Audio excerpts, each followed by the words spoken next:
我覺得咧，我其實好掛住我呢啲拍檔，好認真講。如果唔係今日咧有個機會，我哋嚟呢度團拜啦，大家即係冇個機會咁樣去聚啊。仲有就係啱啱我咪講嘅，難得大家都可以抽啲時間上嚟休息一下。尤其是 Eric 啦、大廚啦，即係攰到抽筋啊嘛。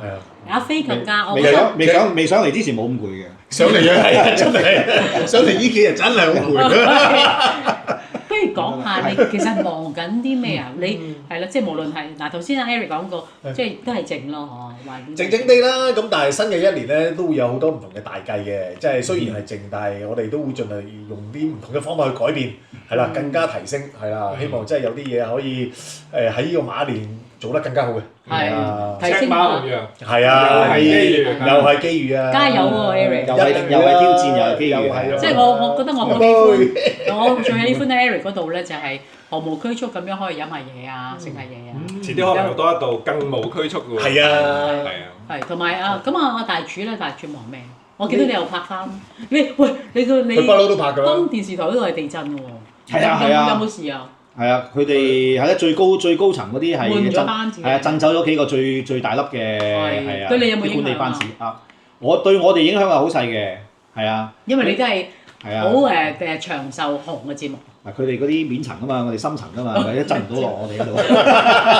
你嗰啲面層同埋深層係好難理解嘅。所以我就都係拍嘢咯，而家呢排都係。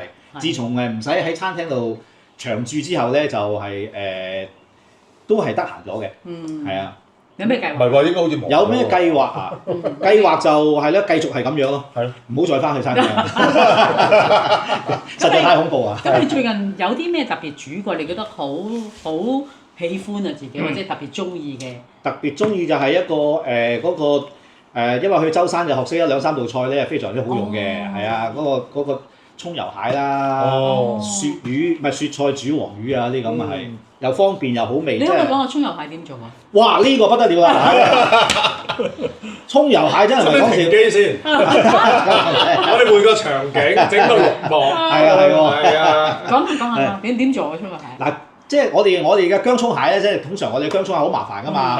咁你又要通常咧你。得閒你望一望鏡頭。而家其實我哋拍緊鏡。哦，係咩？係啊。我講到可以用嘅。係視頻嚟嘅呢個係。嗱咁啊，薑葱蟹大家都知啦，喺屋企咧，如果係有啲係扮到好勁嗰啲咧，又扮喺酒樓做咁啊，跟住哇斬嗰啲蟹。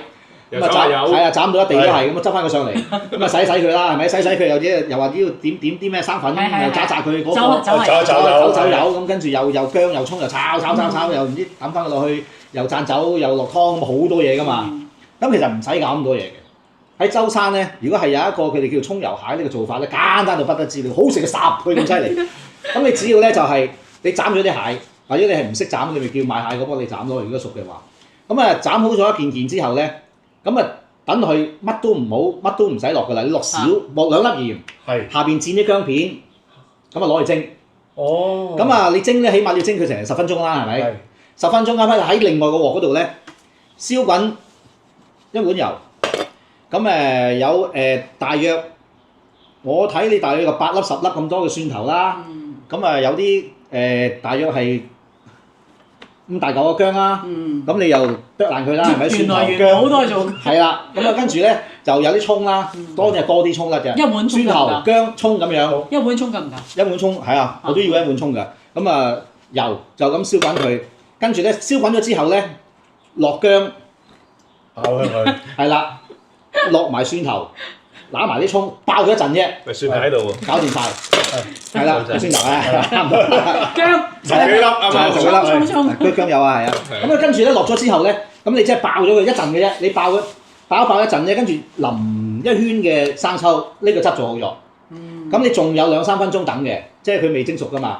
咁你等佢熟咧，打開兜頭淋落嗰啲咁嘅蟹件嗰度，搞掂。咁要唔要吸翻佢？唔使，因為你已經爆咗啦嘛。咁樣咧，佢嘅好處係咩咧？一來方便，二來咧呢啲真係原汁原味啦。嗰啲蟹蒸完之後，嗰啲蟹水喺下邊啊嘛。咁你淋埋呢啲薑葱蒜嘅汁咧，當嗰啲蟹汁撈埋呢啲咁嘅有味嘅呢啲咁嘅蟹薑葱油咧，跟住咧就真係嗱，你又有啲底味嘅鹽啦。好得啊！跟住哇，食完嗰啲蟹咧，你點埋啲汁咁樣食咧，哇，好味到不得了！你食完啲汁就仲即係食完個蟹仲有好多汁喺度噶嘛。撈飯撈麵，你個葱麵啊撈一撈啊！再唔啱咧，你蒸個水蛋，兜頭淋呢啲咁嘅汁落去又得。哇，好得啊！係啊，好似我都識整咁啊！係啊，好簡單，好好味。係。喂，咁我覺得呢個就一定要試下啦。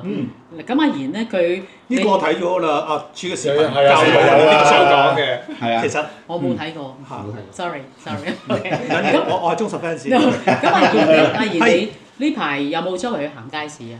街市梗係行啦，即係冇停過行㗎。咁我要煮餸啊，你有冇咩特煮飯別啊？你覺得有冇咩得意嘅現象啊？現象特別咧，香港嘅街市真係少咗生意嘅，真係明顯地。過年啊，哇又有。絕大部分嘅識得嘅檔口都同我講話生意差咗。係香港唔止過年嘅，你平時都喺訪問佢都講。係啊，年輕人好似我哋監製兩位咁樣，都係年輕，都年輕啊！梗係啦，都唔係我哋喺呢度年輕啊，唔會買餸㗎。係啊，唔會買。你幾時買餸啊？佢話有啊！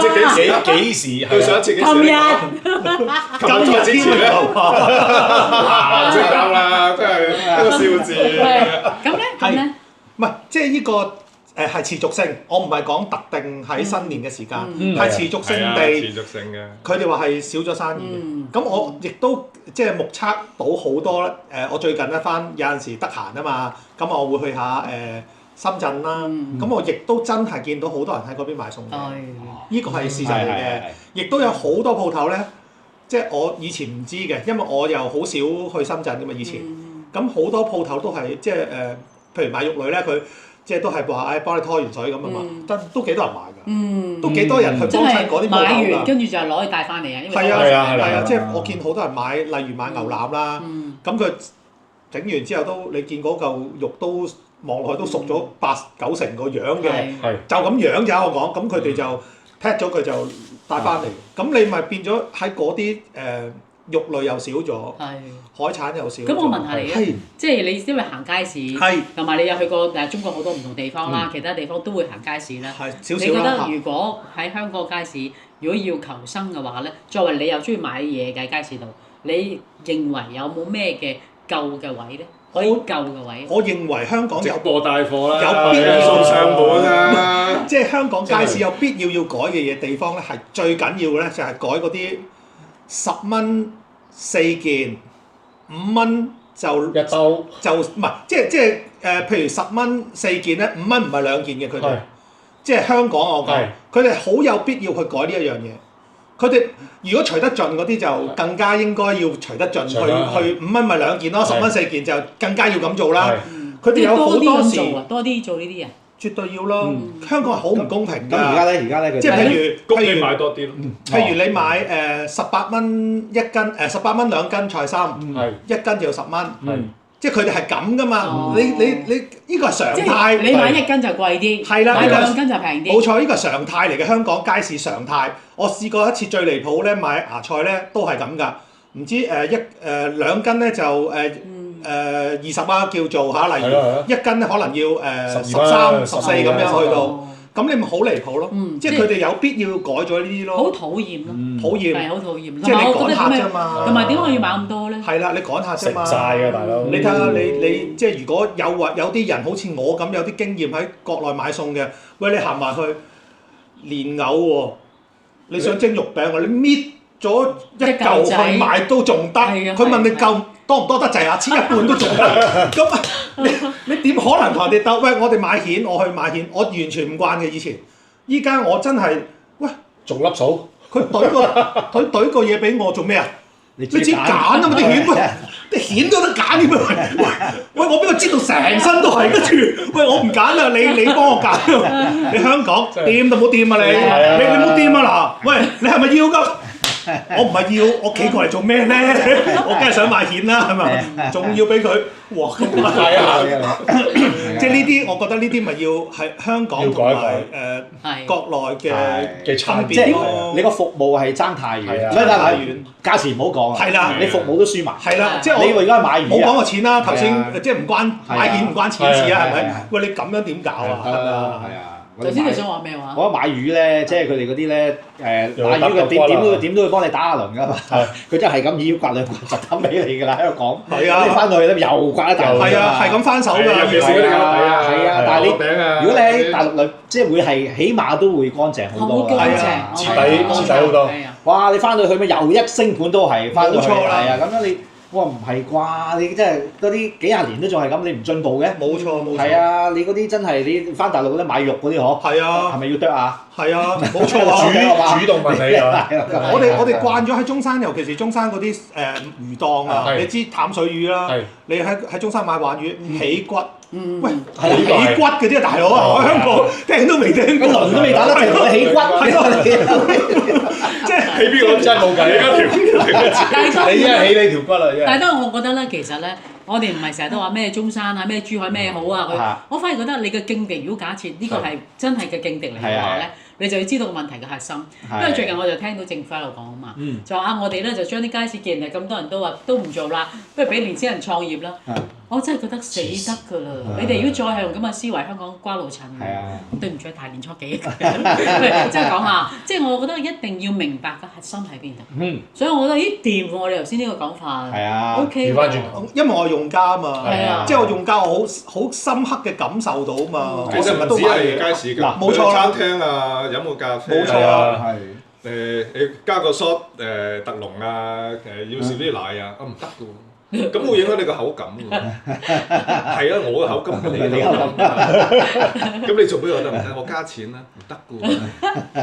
係，我哋好多時候一聽都唔得啦，我哋就諗點解唔得啊？係啊，點解乜嘢都喺度㗎？其實我哋包咗領展啲街市嚟做，一定大有可為。係咪堅㗎？係啊，你而家街市咧，普遍咧，佢哋即係對待客人嗰種咁嘅服務咧，其實真係要。好大程度要改善。咁點啊？我隔離嗰個打本俾你，係嘛？就你呢一句係啦，係啦，有呢個。好開心啊！我呢啲咪自己跳出嚟咯。我又冇話左邊，又冇話右邊，係嘛？但係我知你對我好嘛。如果佢我打本俾佢，我必賺㗎。梗係啦。所以我決定打本俾你。50蚊掂唔掂？我哋快啲收工啦！我哋就去計一計，揾個會計師。係啦。有機會我哋再玩，好嘛？OK，拜拜，拜拜，新年快樂，新年快樂。